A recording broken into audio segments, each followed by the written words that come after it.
Salve, salve galera, sejam bem-vindos a mais uma aula aqui no canal Biologia Legal. O tema da nossa aula é proteínas. Então a gente vai aprender durante essa aula qual a função aí das proteínas dentro do nosso organismo, as finalidades que elas desempenham, né? Como que ela é estruturada e também alguns tipos de proteínas. Então vamos falar tudo sobre proteínas. Se você não é inscrito no nosso canal, se inscreva, já vai deixando o seu like e vamos lá então falar sobre as proteínas. Qual a importância das proteínas aí para os seres vivos? As proteínas são de fundamental importância para qualquer ser vivo, inclusive para os vírus. Sem as proteínas, os seres vivos não existiam, porque basicamente todo ser vivo é constituído por proteínas. Toda manifestação genética também é dada aí por meio de proteínas. Então, as informações genéticas que estão lá no material genético, lá no DNA, vai ser codificado, vai ser traduzido em proteínas durante o processo aí de tradução aí do material genético. Grande parte dos processos orgânicos são mediados por proteínas denominadas enzimas. Esses processos orgânicos seriam, na verdade, o metabolismo, né? As reações químicas dos organismos, né? Catabolismo e anabolismo, vão ser mediados aí pelas enzimas, que vão acelerar, que vão fazer essas reações acontecer dentro das células, dentro dos organismos. Sem proteínas não existiríamos e nenhum outro ser vivo existiria, porque as proteínas fazem parte, constituem aí as células dos indivíduos, dos seres vivos. Inclusive os coacervados, né, que aqueles aglomerados proteicos aí que deram origem aos primeiros seres vivos, foram compostos aí por proteínas. Então os coacervados foram os primeiros compostos proteicos, e foi esses coacervados que, quando adquiriram a capacidade de se reproduzir, de transmitir as características à sua prole, surgiu então assim o primeiro ser vivo, os primeiros seres vivos. Os aminoácidos vão constituir as proteínas. Então, se eu comparar, se uma proteína aí, se eu fazer uma analogia de proteína com uma palavra, né, com uma palavrinha, cada um dos aminoácidos seria as letras. Então, os diferentes aminoácidos se juntando dariam diferentes proteínas. Então, os aminoácidos são as unidades fundamentais aí das proteínas, que são polímeros. Tá? É importante lembrar sempre, aminoácidos são monômeros, e os monômeros constituem as proteínas, que são os polímeros. Um aminoácido é uma molécula orgânica formada aí por um átomo de carbono, hidrogênio, oxigênio e nitrogênio. Alguns aminoácidos também podem conter aí um enxofre na sua constituição. Os aminoácidos são divididos em 4 partes.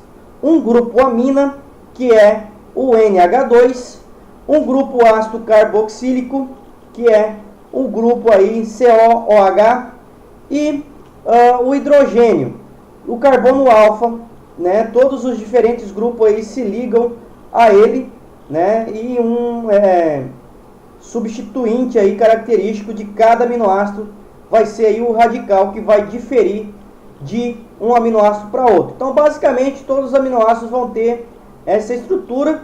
O que vai diferir é o radical de um aminoácido para o outro. Existem 20 tipos de aminoácidos, tá? Aqui abaixo eu tenho aqui os 20 tipos de aminoácidos. Cada um, né, vai ter o seu nome, como a glicina, e um símbolo, né, que vai identificar cada um desses aminoácidos, como por exemplo a glicina tem o símbolo Y ou GLI, né, de glicina em inglês ou glicina em português. Quanto à produção de aminoácidos no organismo, eles são classificados em aminoácidos não essenciais, também conhecidos aí como aminoácidos naturais, que são os aminoácidos produzidos pelo próprio organismo. Então, os aminoácidos que o próprio indivíduo, que a própria célula do organismo produz, são denominados de aminoácidos não essenciais ou naturais. Já os aminoácidos que não são produzidos pelo organismo e que eles têm que ser obtidos através da dieta, através da alimentação, esses aminoácidos são classificados como aminoácidos essenciais. E nós precisamos de todos os aminoácidos aí para os processos de produção de proteínas. Aqui eu tenho aquela tabela com os 20 aminoácidos. Os aminoácidos que estão aqui na cor mais escura são os aminoácidos essenciais. Então eu vou ter aí 1, 2, 3, 4, 5, 6, 7, 8, 9 aminoácidos essenciais. E os restantes são os aminoácidos não essenciais ou naturais. Vamos falar um pouquinho da ligação peptídica, né? É a ligação feita aí, a ligação peptídica é uma ligação feita entre aminoácidos para formar os peptídeos, tá? Que vão conter de 2 a 5 aminoácidos. E os polipeptídeos, que vão conter mais de 5 aminoácidos. As proteínas, no caso, vão conter aí mais de 50 aminoácidos na sua formação, na sua constituição. Então a ligação peptídica acontece aqui entre esses grupos. Então do mesmo modo aí em que um trem, né, em cada vagão de um trem vai estar ligado um ao outro, seguindo aí, vai acontecer aí na formação aí das proteínas, né? E uma proteína, cada aminoácido está ligado a outro por meio de uma ligação chamada de ligação peptídica. Por meio dessa ligação, o grupo amina de um aminoácido se une ao grupo carboxila de um outro aminoácido, havendo aí, nesse caso, a liberação de uma molécula de água. Os dois aminoácidos unidos formam um dipeptídeo. A ligação de um terceiro aminoácido ao dipeptídeo origina um tripeptídeo, que então contém aí duas ligações peptídicas. Se um quarto aminoácido se ligar aos três anteriores, teremos então um tetrapeptídeo, com 3 ligações peptídicas. Com o aumento do número de aminoácidos na cadeia, forma-se aí um aminoácido, forma-se um polipeptídeo, que é a denominação aí utilizada até o número de 70 aminoácidos. A partir desse número, considera-se que aí o composto é formado por uma proteína. Então, ligação peptídica acontece aqui, né? Vai ocorrer a ligação entre essas duas moléculas, liberando uma molécula de água aí na ligação peptídica. Vamos falar um pouquinho agora das estruturas das proteínas, né? A estrutura primária é dada aí pela sequência de aminoácidos em uma ligação peptídica da molécula, formando um arranjo linear, reto, né? Semelhante a um colar de contas, semelhante a um rosário aí, tá? Então essa é a estrutura primária de uma proteína, os aminoácidos ligados um atrás do outro, né? Como se fosse uma linha aí, um rosário, um colar de pérolas aí, onde cada bolinha das pérolas seria a proteína aqui. Então, nesse caso, estrutura primária. E eu vou ter a estrutura secundária, que é dada aí pelo arranjo espacial de aminoácidos próximos entre si, na sequência primária da proteína. Ocorre graças aí à possibilidade de rotação das ligações entre os carbonos alfa dos aminoácidos e os seus grupos amina e carboxila. Então, na estrutura secundária, aquela estrutura primária se enrola sobre elas mesmo, né, formando uma espiral. Então, nesse caso, eu tenho aí uma estrutura secundária. E depois eu vou ter a estrutura terciária, que resulta aí também do enrolamento da hélice, sendo estabilizada aí por pontes de hidrogênio e pontes de sulfeto. É literalmente aí um dobramento da proteína, né, adquirindo uma estrutura tridimensional. Então, na estrutura terciária, a estrutura secundária dobra sobre ela mesma, formando aí uma estrutura tridimensional.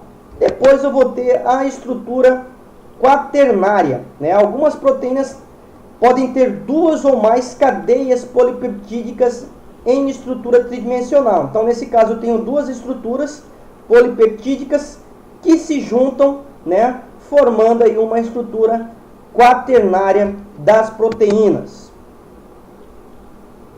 Vamos falar um pouquinho sobre a desnaturação das proteínas. O que quer dizer isso? Quer dizer que as proteínas perdem o seu arranjo, desenrolam-se perdendo as ligações. É um exemplo que acontece com o ovo, quando a gente frita ou cozinha o ovo, né, ele era todo transparente ali, e quando a gente frita ou cozinha, ele fica aquele branco opaco, né? O leite, a coalhada, os queijos também vai ocorrer uma desnaturação das proteínas do leite, e o sangue que talha, né, que coalha também quando sai no ambiente. Então, isso tudo é tipo de desnaturação, né? O que acontece na desnaturação? A forma espacial das proteínas pode ser afetada aí pela temperatura, por exemplo, né, o que vai causar a desnaturação dela. Outra coisa que pode afetar e causar a desnaturação de uma proteína é o pH, né, a polaridade, a salinidade, os solventes, a radiação também, entre outras situações, pode causar a desnaturação das proteínas.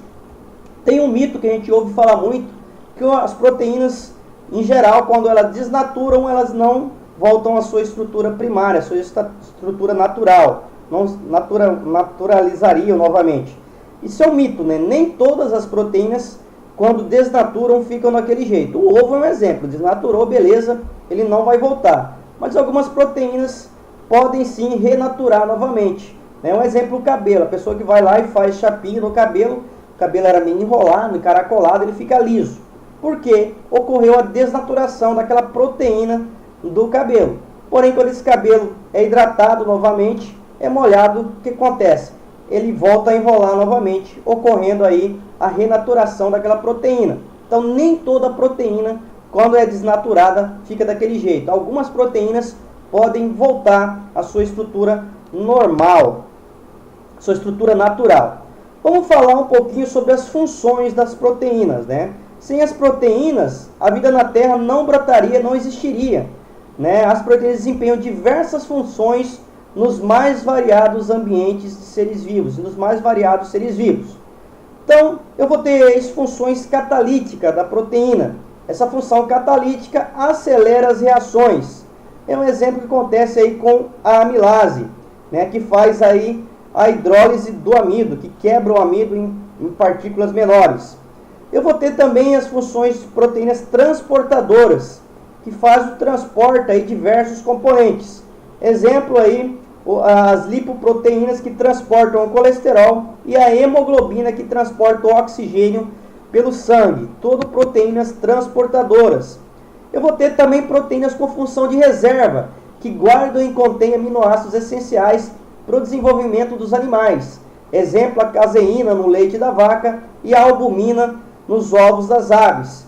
Tem as proteínas com a função de contração, que promovem os movimentos de estruturas celulares e os músculos. É o que acontece com as proteínas actina e miosina, que possibilitam aí, o movimento, a contração dos músculos. Eu vou ter aí as proteínas com função reguladora, ou proteínas hormonal, que atuam como mensageiros químicos.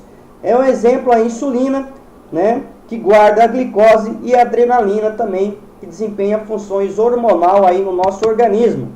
Eu tenho ainda as proteínas com função estrutural, que participam da composição de várias estruturas do organismo, sustentando aí, promovendo rigidez. Exemplo, colágeno e elastina, que faz, né, a estrutura da nossa pele.